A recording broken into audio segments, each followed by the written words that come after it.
امشب در 24 پیام تازه ترامپ به تهران برای تسلیم هرچه زودتر.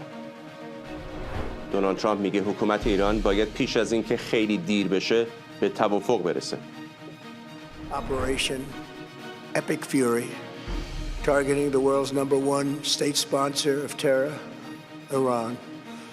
In these past 4 weeks. واکنش‌های گسترده به سخنرانی دیشب ترامپ درباره ایران. روبیو میگه ایالات متحده صلح رو از طریق قدرت اعمال میکنه. در ایران قالیباف درباره پیامدهای حملات زمینی هشدار داد.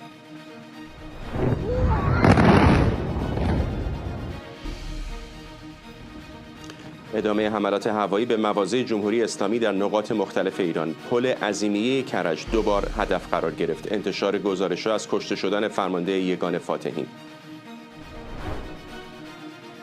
و ادامه سرکوب و اعدام مخالفان جمهوری اسلامی در میانه جنگ. امیر حسین حاتمی از معترضان دیماه اعدام شد.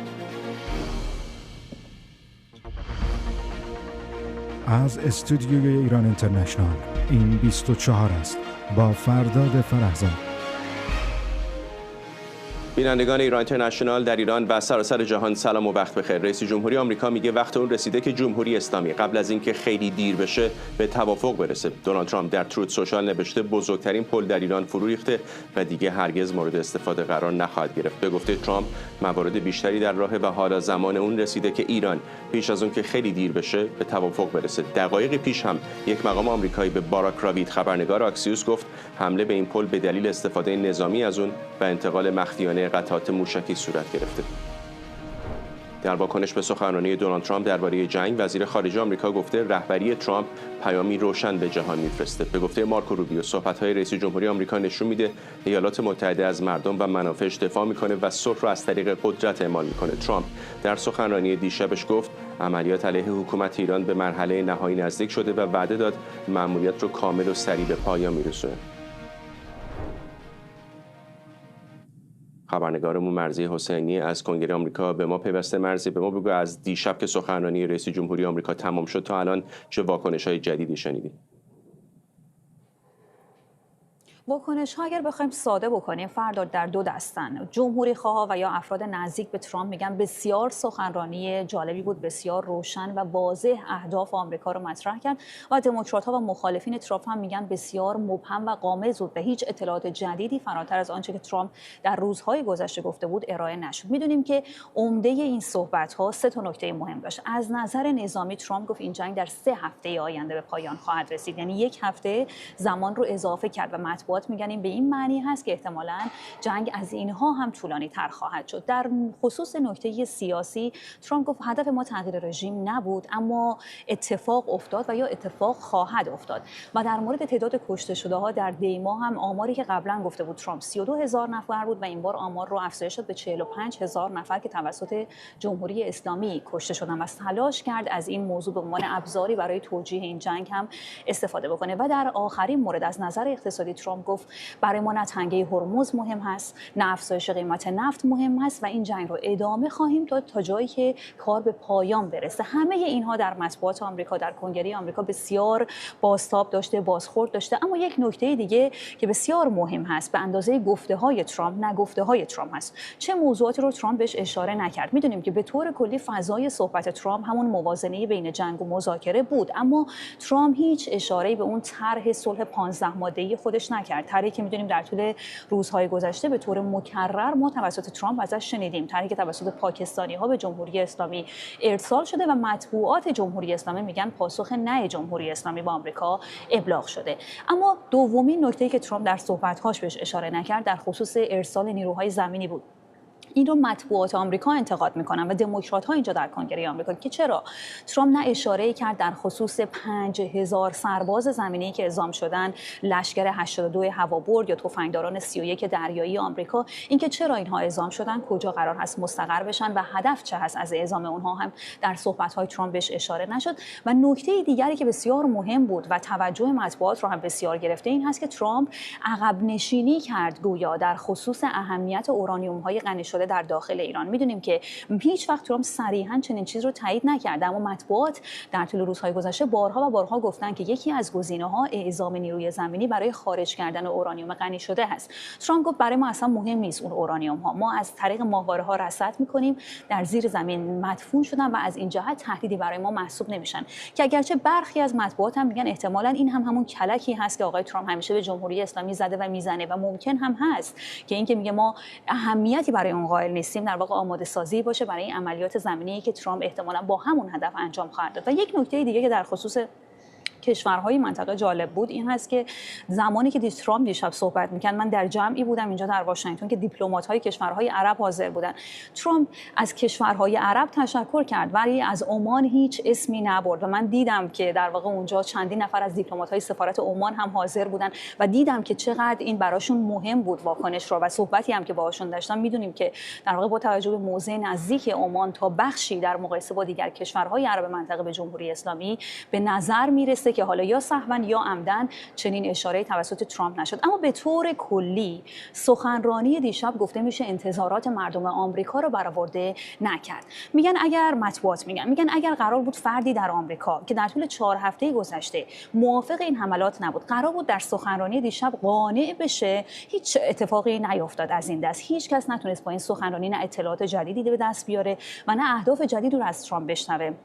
همه اونها تکرار صحبت‌های گذشته بود. می‌دونیم که بلافاصله قیمت در واقع بازارهای جهانی هم بهش واکنش نشون دادن. قبل از این سخنرانی واکنش مثبت داشتیم، قیمت نفت، بازارهای بورس یک واکنش مثبت داشتن، اما بلافاصله بعد از صحبت‌های ترامپ هم قیمت نفت 6% افزایش پیدا کرد، هم بازارهای بورس از شرق و اروپا و آسیا همگی 1 تا 3% افت داشتن که به این معنی هست که احتمالاً به گفته مطبوعات دلیلش این هست که احتمالاً هیچ وضاحتی در خصوص این عملیات ارائه نشد و همون فضایی هست که ما روز گذشته هم درگیرش بودیم، تداوم حملات که آخرینش هم به این پل بود که خود ترامپ خبرش رو داد. ممنونم از تو. مرضیه حسینی همکارم در کنگره آمریکا. علیرضا نامور حقیقی تحلیلگر سیاسی از تورنتو به ما پیوسته. آقای نامور، خیلی دیشب مشتاق بودن ببینن آیا نقشه راه روشنی رئیس جمهوری آمریکا ارائه خواهد داد یا نه. فعلا به نظر فقط لفاظی ادامه داره. حتی در مورد اهداف هم همش تغییراتی صورت میگیره. حتی در مورد خروج اورانیوم خیلی حدس می‌زدن که به یک شکلی با توافق یا با حمله نظامی اورانیوم رو قرار خارج بکنن. دیشب آقای ترامپ حرف از این زد که فعلا از طریق ماهواره به شکل مستمر نظارت خواهند کرد. آیا تا این لحظه که داریم صحبت می‌کنیم مشخص هستش که به چه صورتی دست کم از منظر آمریکا و اسرائیل این جنگ پیروزمندانه به پایان خواهد رسید؟ بله، با سلام خدمت شما جناب آقای فرزاد گرامی، بینندگان و شنوندگان تلویزیون اینترنشنال. بله، همونجور که گفته و خانم دکتر حسینی هم اشاره کردن، صحبت‌های آقای ترامپ نتونست در آستانه هفته ششم چپتر جدیدی رو باز کنه برای افق‌های آینده، به این معنا که آقای ترامپ با عنوان اینی که خطر فوری برای آمریکا به وجود اومده بود به این حمله دست زد که خب می‌دونید خانم تالسی گوارد در جلسه سنا نتونست هیچ رو اثبات کنه که خطر فوری وجود داشته. علتش این است که اینی که ایران تا 2 هفته دیگه بمب میساخت که کاملا ادعای غلطی است، به این معنا که حتی اگر اورانیوم های غنی شده هم بود که حالا همش نابود شده بود، یعنی ببخشید سانتریفیوژها نابود شده بود، سایت غنی شده، حتی اگه اونا کارم میکردن 2 هفته ایران میتونست ماتریال فراهم کنه، نه اینکه بمب ساخته بشه. بنابراین ادعای ساختن بمب که ادعای غلطی بود و هیچ چیز خطر فوری نبود.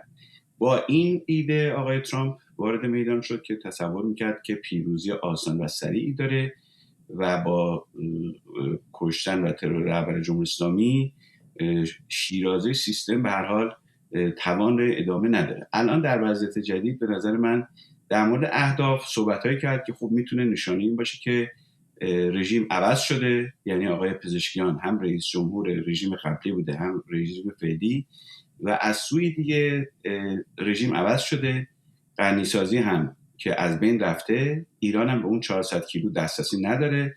بنابراین اگر با تعاریف قبلی بخوایم انجام بدیم دیگه باید این مأموریت نظامی پایان پیدا کنه. ادامه این وضعیت، چیزی که گفت ما برمیگردونیم به عصر حجر، در حقیقت داره قدرت‌های ایران رو، قدرت‌های سرزمینی ایران رو به طور کلی داره میخواد نابود کنه که حالا هم بخش سلامت هدف گرفته شد، هم بخش زیرساختی و در این حال هیچ صحبتی هم در مورد دیل و توافق نکرد. یعنی اینکه آقا یعنی امروز کرد دیشب نکرد، اینکه توافق مبناش چیه، ایران باید چی رو بپذیره. به نظر من این ابهام که ناشی از حالا یا ذهنیت خود آقای ترامپ یا اینی که جریان‌های مختلف چیزهای مختلفی رو به ایشون عرضه میکنن باعث میشه که عملاً بره به سمت سیاست تخریب، چون تقریباً الان دو تا کشور اسرائیل و آمریکا نزدیک به 25,000 نقطه رو هدف قرار دادن.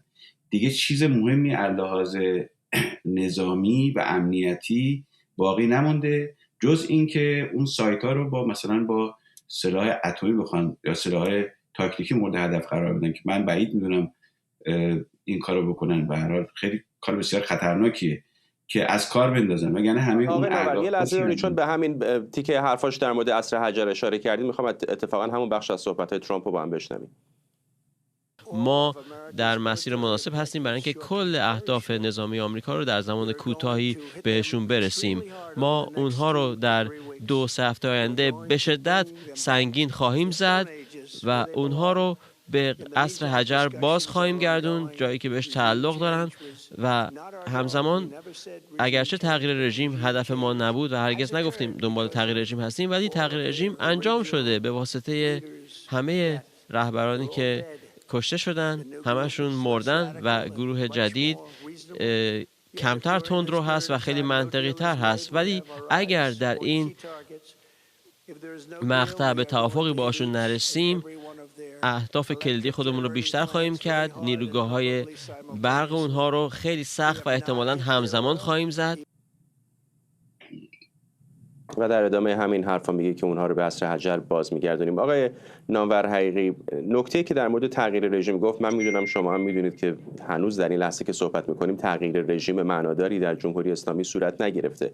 آیا بسیاری از این اهدافی که رئیس جمهوری آمریکا دنبالش هست به واسطه اصلا خود تغییر رژیم حل نخواهد شد و بسیاری از ایرانیان مخالف جمهوری اسلامی هم که حامی این جنگ بودند به امید تغییر رژیم واقعی طرفدار این جنگ بودند و هستند؟ چرا فکر میکنید که سرمایه‌گذاری بیشتری آقای ترامپ نمیکنه برای تغییر واقعی رژیم جمهوری اسلامی؟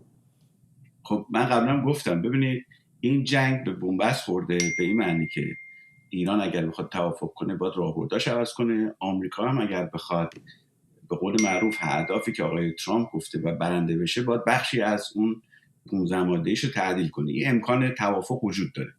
ایران در مورد غنیسازی و ترک مخاصمه در منطقه میتونه کوتاه بیاد در ازای رفع تحریم‌ها. حالا مسئله هرمز هم میتونن با یک توافق بین‌المللی حل و فصل بشه در موقعی که بحث تحریم حل بشه.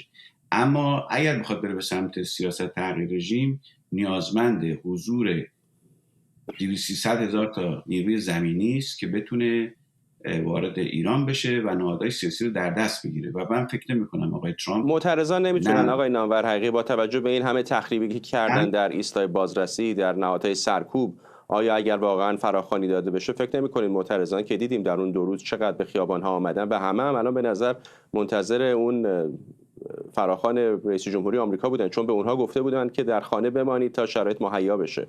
شرایط هم به نظر دست کم حملات اسرائیل تا اندازه مهیا کرده. آیا اون نمیتونه بازی رو تغییر بده؟ ببینید اون ریسک بزرگی داره. معمولا اگه تجربه نشون داده شده در زمان حمله فقط نیروهای متشکل و سازمان یافته و نظامی میتونن عملیات کنن. مثلا مثل افغانستان نیروهای احمد شاه مسعود، نیروهای که حالا احمد شاه مسعود ترور شده و نیروهایش تشکیلات داشتن، چندین سال می‌جنگیدن، مسلح بودن، اومدن کابل رو فتح کردن موقعی که آمریکایی‌ها طالبان رو بمبارون می‌کردن. همیشه یا تو جنگ جهانی نیروهایی که این کارو انجام دادن متشکل بودن، تشکیلاتی بودن و مسلح بودن. در موقعیت فعلی من بعید می‌دونم اون فراخوانی که بخواد بیاد تمام این نهادها رو مسخر کنه وجود داشته باشه. یعنی نیروی عادی مردم بعید می‌دونم تو شرایط جنگی و خشونت‌بار وارد میدان بشن. حالا در گذشته هم بوده دیگه، در یوگسلاوی هم 1 سال بعد مردم به تظاهرات پرداختن. ولی جز اینکه خود آمریکا بخواد سرباز پیاده کنه و سرباز پیاده کردنش با مسئله پیدا خواهد کرد، به لحاظی که نه آمادگی داره و نه وارد همچین پروژه سنگینی میتونن بشن. چون ببینید اینا تازه گرفتن، تغییر دادن یه چیزه، حفظ کردن، ثبات بخشیدن، اونا پروژه‌های بسیار بزرگی است که به راحتی امکان ناپذیره. حالا اگه بخوام جمع‌بندی کنم، ببینید آقای ترامپ الان میتونه اعلام پیروزی کنه و یا من رژیم رو عوض کردم، اگر غنیسازی هم عملا دیگه در دسترس نیست و اگر اقدامی برای غنیسازی بخوان بکنن که مهمترین موضوع بهانه برای حمله بوده، من اونا رو مورد حمله قرار خواهم داد. در مورد تغییر رژیم هم خب طبیعتاً وقتی که بیاد بیرون، با توجه به اینکه 4-5 میلیون بیکار ما داریم الان، بسیاری از بخش اقتصادی تحت فشار قرار بوده، خب ممکن نارضایتی اجتماعی بالا بگیره. ولی معمولا تو زمان جنگ به خصوص نوع حملاتی که الان حملات کوری که دارن انجام میدن، اینا میتونه ناسیونالیسم ایرانی رو دامن بزنه و اتفاقا خیلی از مخالفین نظرشون برگرده. بنابراین اگر بخوان انجام بدن، فضای آتش بس میتونه بیشتر کمک کنه. یه راه دیگه هم این است که مشخصا یک توافقی رو بزنن روی میز که برای افکار عمومی قابل قبوله، مثل همین بحث غنیسازی ترک مخاصمه. حتی تو بلوک قدرت ایران هم به نظر من اکثریتشون الان قبول دارن که با این میتونن توافق کنن، جنگ و خاتمه بدن. این برای آقای ترامپ بدونی که وارد درگیری گسترده بشه پیروزیه، برای اون بخشای تو ایران هم که میخوان تغییر راهبرد بدن اونم پیروزیه.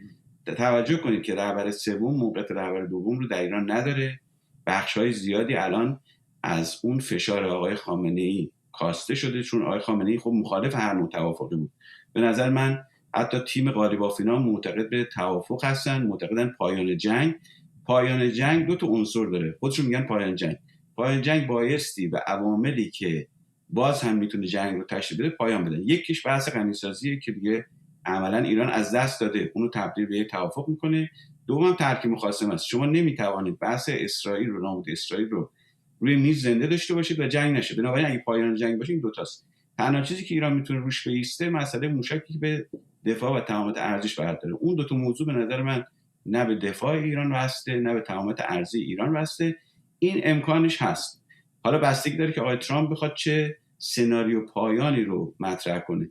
تغییر اهداف که دائم داره صحبت میکنه خودش سردرگمی ایجاد میکنه، مضافاً برای اینکه با متحدان خودش هم هماهنگ نکرده. خب به هر حال شما جورج بوش از 6 ماه قبلش با متحدان خودش برنامه‌ریزی کرده بود، اهداف تنظیم کرده بود، ولی الان این نشده و این خب میدونید که اگه مسئله حل نشه مثل یک چالش همیشه بازی است که میتونه همیشه هم ایران و هم منطقه رو تحت فشار قرار بده. مضافاً بر این که بازارهای مالی آمریکا و گروه‌های مالی هم متضرر خواهند شد. به گزارش بلومبرگ 12 تریلیون دلار ضرر این منازعات بوده در کل بازارهای مالی. باید تصمیم بگیرن که اگر میخوان انجام بدن کدومش میخوان انجام بدن. من فکر نمی‌کنم با نیروی زمینی وارد کنن و نیروی زمینی هم الزاماً معلوم نیست برنده بشه، چون تو نیروی زمینی هم ایرانی‌ها تجربه جنگ زمینیشون با توجه به اینکه تکنولوژی کمتر استفاده میشه بیشتر از جنگ هوایی. من فکر میکنم ممکنه اگر 2-3 هفته دیگه آقای ترامپ یا رها کنه یا قبول کنه یه توافقی رو با بخش از جناح انجام بده. هرچند که میگم آقای خرازی هم که ترور کردن هنوز مسئولیت ترورش رو به عهده نگرفتن که کی این کارو انجام داده. ممنونم از شما. علیرضا نامور حقیقی، تحلیلگر سیاسی از تورنتو. در واکنش به صحبت‌های دیشب رئیس جمهوری آمریکا، محمد باقر قالیباف با تهدید دونالد ترامپ نسبت به پیامدهای عملیات زمینی در ایران هشدار داده. قالیباف در شبکه اکس نوشته با عملیات زمینی آمریکایی‌ها به گفته او وارد خانه ما میشن و در این صورت با تمام خانواده مواجه میشن. به گفته رئیس مجلس ایران در کمتر از یک هفته 7 میلیون داوطلب جنگ اعلام آمادگی کردند تا در صورت نیاز اسلحه به دست بگیرند. در ایران در ادامه حملات ساعت پیش پل در حال ساخت معروف به B1 در عظیمیه کرج دوباره هدف حمله قرار گرفت.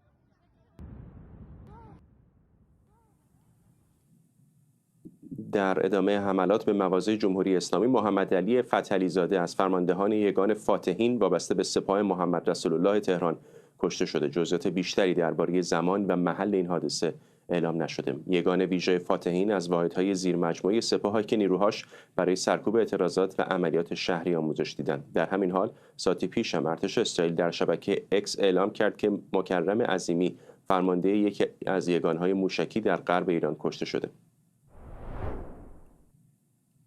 مصطفی دانشگر، تحلیلگر سیاسی از دیترویت، به ما پیوسته. آقای دانشگر، به نظر به یک گره کوری رسیده جنگ. اهداف بزرگ کمی محدودتر شدن، به بخشی از زیرساخت‌ها دارن حمله میکنن و در این حالی که آمریکایی‌ها و اسرائیلی‌ها میگن بالای 90% از توان موشکی جمهوری اسلامی کم شده، ما میبینیم همچنان به اسرائیل، به امارات متحده عربی دارن موشک پرتاب میکنه. من دیروز همینطور سرانگشتی حساب کردم، بالای 1000 خورده موشک پرتاب شده. برآوردها بر این بودش که حدود 3000 موشک دارن. یعنی نصف اون رو هم آمریکایی‌ها و اسرائیلی‌ها نابود نکردن تا حالا. بله، عرض ادب و احترام دارم خدمت شما بینندگان شنوندگان ایران اینترنشنال. بله، مسئله مهمی است. تحقق اهداف و تحقق کامل این اهدافی که ایالات متحده و اسرائیل پیگیری می‌کنند در مورد برنامه موشکی جمهوری اسلامی و برنامه هسته‌ای جمهوری اسلامی، به باور من الان به نقطه‌ای رسیدیم که در گرو تسلیم جمهوری اسلامی است و راهی جز تغییر رژیم، یعنی اگه بخوایم به عنوان راه نگاه کنیم به راه‌های معقول، کم هزینه و در دسترس، یعنی رژیمی بر سر کار بیاد که این رژیم از این ابزارها، از آنچه باقی مانده، از این سلاح‌ها، شهرهای موشکی، تجهیزات، هر چه باقی مانده، در جهت سیاست نابودی اسرائیل ستیزی، در جهت بازی ضد نظم و صدور تروریسم و شرارت در منطقه استفاده نکنه. به نظر من این مسیری که دارن میرن، یعنی مسیر هدف قرار دادن زیرساخت‌ها، حمله به پل و مسائلی از این قبیل که داره اتفاق میفته، این راه پرهزینه است که نمیتواند به سرعت به اون نتیجه برسه. راه میانبر تغییر رژیمه. این تغییر رژیم میتونه چطوری آقای دانشگر این تغییر رژیم چطوری قراره بدون نیروی زمینی صورت بگیره؟ ببینید، بخشی از تغییر رژیم در گروه اینه که در درون بلوک قدرت شکاف اتفاق بیفته. الان 5 هفته است که عمود خیمه نظام که به گفته مسعود پزشکیان فصل الخطاب بوده، کلامش منسجم کننده ساختار بوده، از بین رفته، شکاف‌ها و گسل‌ها آغاز شده. یعنی شما می‌بینید اختلاف سپاه پاسداران با قالیباف، یعنی وحیدی با قالیباف، اختلاف میان سپاه پاسداران و مسعود پزشکیان، اختلاف میان سپاه پاسداران و علی اصغر حجازی، اینا دست کم ستایی است که میدانیم، ازش خبر داریم. تا حدودی شایعه استعفای پزشکیان که این روزها قوت گرفته، از داخل اخبارش به گوش میرسه. خب این یه بخشیه، این شکاف وقتی که اتفاق بیفته و بخشی از هدف ترامپ و نتانیاهو دقیقاً این است که حرفی که نتانیاهو هم 2 روز قبل زده بود که از درون فرو بپاشه، در کنار معترضانی که در خیابان هستند. در 18 و 19 دی آمدند و جامعه خشمگین، جامعه پر از کینه، پر از نفرتی که میتواند این دو در کنار هم به علاوه یک چهره‌ای از درون ساختار که دستش کمتر به خون آلوده شده باشه، مثلا درون ارتش جمهوری اسلامی، که بیاد و فرایند انتقال قدرت رو و واگذاری قدرت رو آغاز بکنه. این شدنی و ممکنه. سرمایه گذاری رو این جهت ممکنه تا این راهی که در پیش گرفتن، یعنی زدن زیر ساخت‌ها، که خب حالا جنایت جنگی است، مصداق جنایت جنگی است، اما در این حال میتونه به یک راه حل پرهزینه بیانجامه، راه حلی که ناسیونالیسم ایرانی را آقای دکتر نامور قبل از من اشاره کردن، تحریک بکنه، بخشی از طبقه متوسط رو ببره به سمت حکومت و عملاً برسه به یک ویرانه‌ای که در نهایت هم مثل عراق در سال 91 مجبور بشن رها کنن برن و جامعه مدنی که نمیتواند اون وقت اون تغییرات رو رقم بزنه. به باور من سرمایه گذاری بر روی رژیم چنج و بر روی اون طبقه بوروکرات و تکنوکراتی که بوروکراسی جمهوری اسلامی یا آن چیزی که در تکنوکراسی و بوروکراسی شناخته میشه در جمهوری اسلامی، برای ایجاد ریزش و آغاز دومینوی فروپاشی درون بلوک قدرت، این میتونه به رژیم چنج برسه و نیروی زمینی عمده‌ای به سبکی که مثلا در عراق یا در افغانستان بود که یک نسبتی از سازماندهی، یک نسبتی از تشکل، یک جامعه مدنی این بند در این دو کشور وجود نداشت، به نظرم قابل مقایسه نیست با وضعیت افغانستان و وضعیت عراق و اون نیاز به پیاده کردن نیروی نظامی بزرگ وجود نداره. یک شاید زیرکی که جمهوری اسلامی به خرج داده اینه که قدرت رو خیلی غیر متمرکز کرده. الان فرض بکنیم که معترضان ایرانی واقعاً با دعوتی به خیابان‌ها بیاند و بخوان حکومت رو تسخیر بکنن، کجا باید برند؟ الان فرض کنید 100,000 نفر در خیابان هستن، کدام نهاد رو باید برن تسخیر بکنن؟ چون حکومت غیر متمرکز، خیلی‌هاش زیر زمین هست، خیلی از نیروهای سپاه اصلا فرماندهی‌های محلی دارن. چطور میشه در چنین حکومت غیر متمرکزی سرنگونی به صورت بگیره؟ عرض کردم مقدمه این حضور خیابانی اصلا این الان موقع اون فراخوان خیابانی نیست، مقدمش همین فشاری است که داره، فشار بی‌امانی است که داره به بلوک سیاسی، به ساختار سیاسی و نظامی میاد برای فروپاشاندنش، برای اینکه دوچار اختلاف بشه، عناصر مختلفش با هم دوچار اختلاف بشن، اون ساختار غیر متمرکز بخشیش بر بخش‌های دیگه غلبه کنه، بتونه اونا رو پس بزنه و نهادهایی رو که مسئول برقراری امنیتن، مسئول حفظ انسجام و تریبون تبلیغاتی نظام هستند رو در دست بگیرند و بقیه رو پس بزنن. یعنی این این ساختار غیر متمرکز، درست غیر متمرکز بودنش تا یک جایی مزیت نسبی است، از جایی به بعد به ضد خودش بدل میشه. وقتی فشار زیاد بشه، این مجمع الجزایر پراکنده بشه، تکه تکه بشن، چیزی که آمریکایی روش تاکید کردن، اسرائیل روش تاکید کردن، امکان ارتباط گیری بین تکه های مختلف بسیار سخت شده، هماهنگی بسیار سخت شده. شما نسبتی از هماهنگی رو احتیاج دارید برای اینکه بتونید نظام رو حفظ بکنید و به عنوان یک کل، یک پارچه، از اونجا به بعد تبدیل به یک میلیشیا میشه. بنابراین من الان عرضم این نیست که موقع فراخوانه، یک مقدمه‌ای داره و اونم آغاز دومینوی فروپاشی است درون بلوک قدرت که شامل نهاد امنیتی است، نهاد نظامی است و نهاد سیاسی. ممنونم از شما. مصطفی دانشگر، تحلیلگر سیاسی از دیترویت. وزیر خارجه بریتانیا با اشاره به ناامنی کشتیرانی در خلیج فارس میگه بیش از 40 کشور در حال بررسی اعمال تحریم‌ها علیه جمهوری اسلامی در صورت ادامه بسته ماندن تنگه هرمزند. به گفته اوید کوپر در حال حاضر یک نیاز فوری برای بازگرداندن آزادی ناوبری کشتی‌های بین‌المللی از طریق تنگه هرمز وجود داره و به همین دلیل کارشناسان نظامی هم برای انجام اقدامی مناسب برنامه‌ریزی می‌کنند.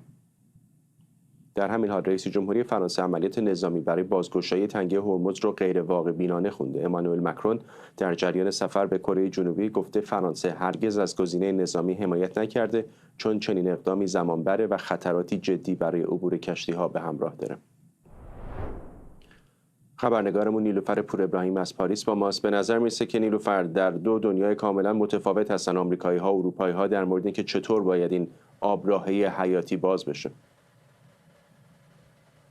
بله دقیقاً اون چیزی که اروپایی‌ها یا برخی متحدان و همپیمانان آمریکا به دنبالش هستن برای زمانیه که تنگه هرمز باز شده، در واقع جنگ به پایان رسیده، آتش بسی فراهم شده یا تنش‌ها کاهش پیدا کرده و اون موقع است که اونها میخوان بیان وارد عمل بشن. امانوئل مکرون دیگه به صراحت داره میگه هدف باز کردن تنگه هرمز با فشار یا عملیات نظامی نیست، چون غیر واقع بینانه است به باور او. معتقده که میتونه کشتی ها رو یا نیروهای اونها رو در خطر قرار بده، مورد هدف موشک‌های جمهوری اسلامی قرار بده. بنابراین این جزء برنامه‌های اونها نیست که به عنوان یکی از طرف‌های درگیر جنگ به ایالات متحده بپیوندن و خودشون رو بیش از آنچه که در حال حاضر درگیرن درگیر بکنن. اون هم در شرایطی که اونها از تبعات بسته ماندن تنگه هرمز بیش از خیلی های دیگه دارن آسیب می‌بینن، از نظر اقتصادی، از نظر تورم تورم، قیمت‌های انرژی، حتی روی موضوعات دیگه گزارش‌هایی که بیرون میاد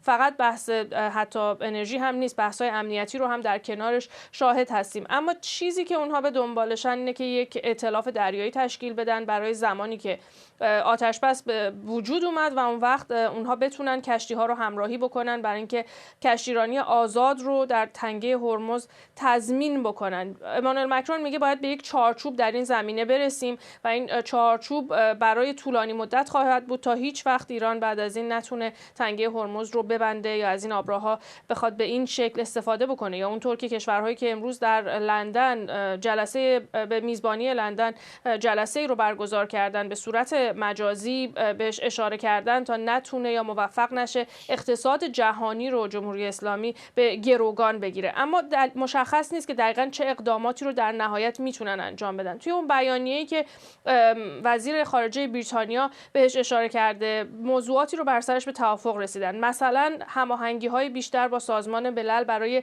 فرستادن برای افزایش فشار بر جمهوری اسلامی و فرستادن سیگنال‌های در واقع سیاسی برای رسیدن به هدفشون، بررسی اقدامات هماهنگ و اقتصادی و سیاسی مثل تحریم‌ها در صورت بسته موندن تنگه یا همکاری با سازمان بین‌المللی دریانوردی برای کمک به کشتی‌ها و ملوانانی که گیر افتادن و باز کردن این تنگه برای عبور اونها و همینطور ایجاد یک سازوکار برای تقویت اعتماد در بازارها، عملیات دریایی. اینها اقداماتی نیست که الان بتونه به اونها کمک بکنه قیمت نفت رو پایین بیاره، نرخ بهره رو پایین بیاره در خیلی از این کشورها یا مشکلات اونها رو حل بکنه. داریم میرسیم به وضعیتی مثلا وضعیت اوکراین که در حالی که جنگ همچنان در جریانه، اینها ائتلاف داوطلبان رو تشکیل میدن کشورهای اروپایی، ولی هنوز این جنگ به پایان نرسیده برای اینکه اونها بتونن اقداماتشون رو انجام بدن. بنابراین در مورد تنگه هرمز هم شاهد وضعیت مشابهی هستیم، در حالی که ایران میگه داره یک سری پروتکل ها رو مشخص میکنه با همکاری عمان برای اینکه کشتی ها از این به بعد اگر بخوان عبور بکنن با این دو کشور و شرایط اونها هماهنگ باشن برای عبور از تنگه هرمز. ممنونم از تو همکارم نیلوفر پور ابراهیم از پاریس.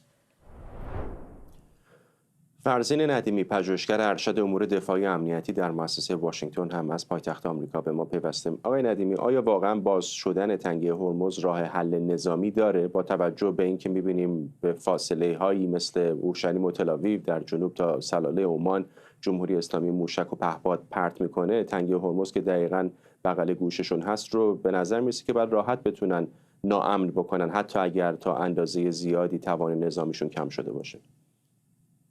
خب تنگه هرمز همین الان هم ناامن هستش. مسئله اینجاست که نیروهای نظامی سنتکام امکان باز کردن تنگه هرمز رو دارن، ولی مسئله باز نگه داشتنش و تضمین امنیت بلند مدت تنگه هرمز یک کار دشواری هست، به ویژه اگر رژیم حکومت اسلامی در قدرت باقی بمونه.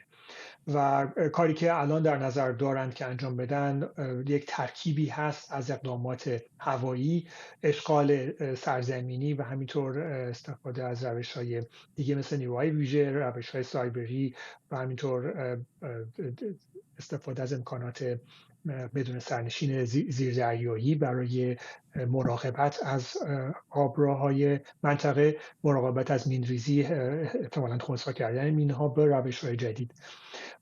چون که فعلا ایالات متحده از امکانات متعارف مینروبی در منطقه برخوردار نیست و کشتی‌های مینروبش رو از منطقه خارج کرده و حتی اگر بتونه که به صورت فیزیکی جزایر منطقه رو اشغال بکنه و کنترل رو بر این آبراها برگردونه، همچنان این مسئله مینروبی وجود داره.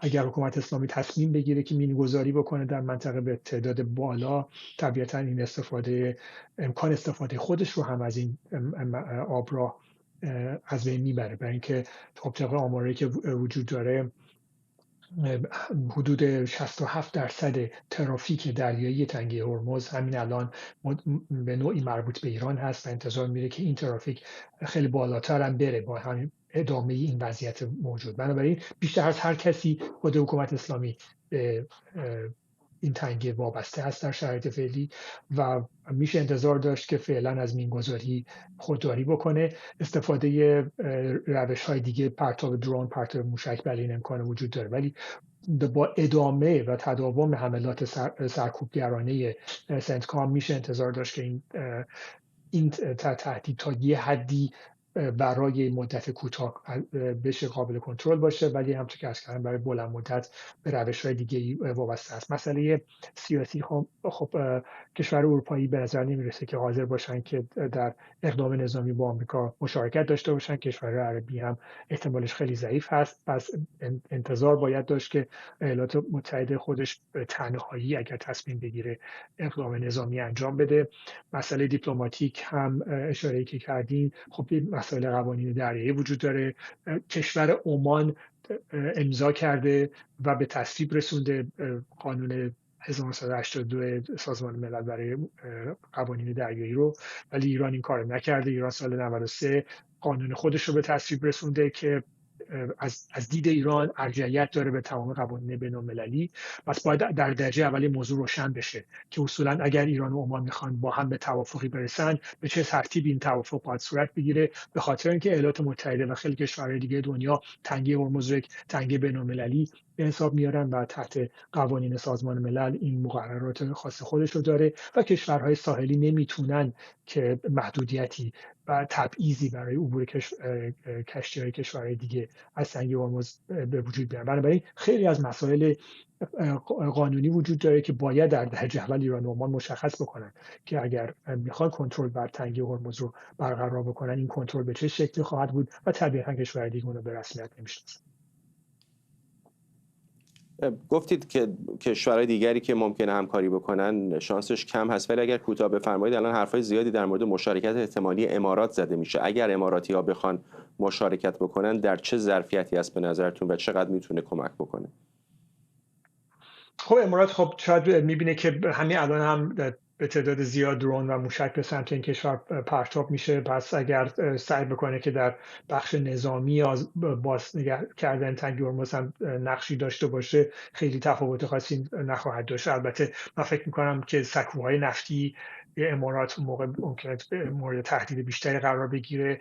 به هر حال امکاناتی که امارات عربی متحده میتونه در اختیار این تلاش قرار بده به نظر من در درجه اول نیروهای ویژه این کشور است که موثرترین نیروهای نظامی این کشور هستند و همینطور هم نیروی هوایی امارات میتونه مشارکت داشته باشه با نیروی هوایی آمریکا در پروازهای گشت رزمی روی تنگه هرمز و احیانا در عملیات تهاجمی در جزایر و مناطق ساحلی ایران میتونن نیروی هوایی امارات نقش داشته باشن. ما همین الان دیدیم خبرهایی که عربستان و امارات هواپیمای 25 روی ایران دارن پرواز میکنن، شاید برای جمع‌آوری اطلاعات برای یک چنین عملیاتی باشه. به هر حال نیروهای ویژه امارات و نیروهای هواییشون خیلی میتونن موثر باشن و از جهت‌های دیگه هم میتونن در زمینه لوجستیکی و پشتیبانی از عملیات زمینی ایالات متحده هم نقش مهمی ایفا بکنن، چون این تفنگداران دریایی احتمالاً باید از یک ساحل یا مناطق سرزمین امارات اگر عملیات خودشون رو شروع کنن طبیعتاً آسان‌تر براشون خواهد بود. ممنونم از شما. فرزین ندیمی، پژوهشگر ارشد امور دفاعی و امنیتی در مؤسسه واشنگتن. خبرگزاری میزان متعلق به قوه قضاییه جمهوری اسلامی گفته امیرحسین حاتمی از افراد بازداشت شده در جریان اعتراضات دی ماه اعدام شده. بنا به گزارش میزان، حاتمی با همراه شمار دیگری از معترضان یکی از مکانهای نظامی در تهران را آتش زده و تخریب کرده بود.